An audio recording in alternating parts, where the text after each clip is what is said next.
Could you imagine a courtroom steeped in anticipation, awaiting the entrance of a key witness? The defendant's lawyer had just concluded his arguments when Alfred, the presiding judge, turned to the plaintiff's lawyer. "Do you have any questions?" The lawyer rose to his feet. "No, Your Honor, I don't want to press the witness any further. I think she needs to rest." Alfred signaled to his clerk, and the witness, Mrs. Levron, was escorted down from the stand. Alfred turned to both parties. "Does the defense or the plaintiff have any more witnesses?" The plaintiff's lawyer shook his head in negation, while the defendant's lawyer stood up and said, "Your Honor, the defense requests a recess to allow our key witness to arrive. Her plane landed an hour ago, and she should be here shortly." Alfred looked surprised. "Key witness? All right, the court will recess for 30 minutes. We will reconvene here exactly in half an hour."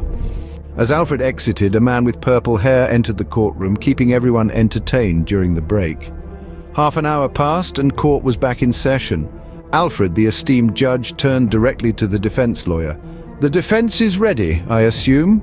The lawyer glanced at the large clock above Alfred's head and said, "Yes, Your Honor, we are ready. If my calculations are correct, our witness should arrive precisely in 10 seconds. Everyone in the courtroom began a loud countdown. 10, 9, 8, and then she entered. She was incredibly thin, her attire was sporty, and her fiery red hair was piled high on her head. She slowly approached the witness stand. A profound silence descended upon the courtroom. Absolute silence. The only sound that could be heard was the heartbeat of Alfred's 2 cats. The cats were astounded. The white cat, overcome with excitement, stuttered and said to his friend, That's her! Do you see what I see?" The black cat, equally stunned, took a deep breath before managing to utter the words, "That's her, man! That's the Queen of Cats!" Suddenly, everything returned to normal, and time continued to flow at its usual pace. The pair of cats rushed to greet the key witness, and she, as if by magic, produced 2 bowls filled with shining white cream. They hurriedly took the cream and went off to guard it. The Queen of Cats climbed onto the witness stand and sat down. She smiled and said, "I'm sorry for making you wait. I came from Florida. Anyway, I had to come to testify on behalf of the little prince." Alfred smiled and said, "I'm glad you made it, Mrs." She removed her sunglasses and said, "Askin, Mrs. Askin."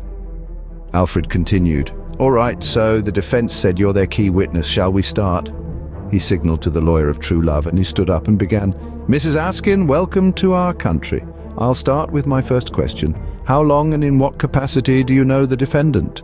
She answered, "We studied together for 1.5 years. I know the little prince very well. He told me things." The lawyer continued, Things? What things did the prince tell you?"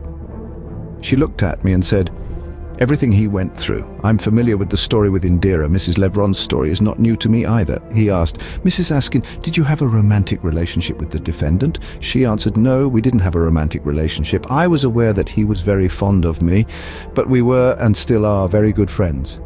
He continued, "Mrs. Askin, in your honest and neutral opinion, what are the defendant's views on love?" She answered firmly, "He respects the concept. I would say that the little prince is in love with love. You should have seen some of the songs he wrote."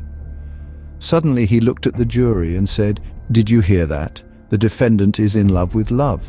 But somehow for 23 years he simply did not find that love he is in love with, according to Mrs. Askin." Mrs. Askin stood up and cried out, "He tried to find it. It kept eluding him. If anyone here is guilty, it's only true love." She pointed at her. She continued to sit without moving, and Mrs. Askin continued with all her might. "I've been following the trial from the plane. I protest what's happening here, and I suggest a compromise. And I also propose to establish luxury hotels for street cats, but that's another matter. Anyway, I'm taking command." And that, dear listeners, is the tale of an unforgettable courtroom drama where cats, love, and a key witness from Florida play leading roles in an unexpected legal twist. The story stands as a testament to the unpredictable nature of love and the lengths to which it can take us. After all, in the court of love, nothing is ever as simple as it seems.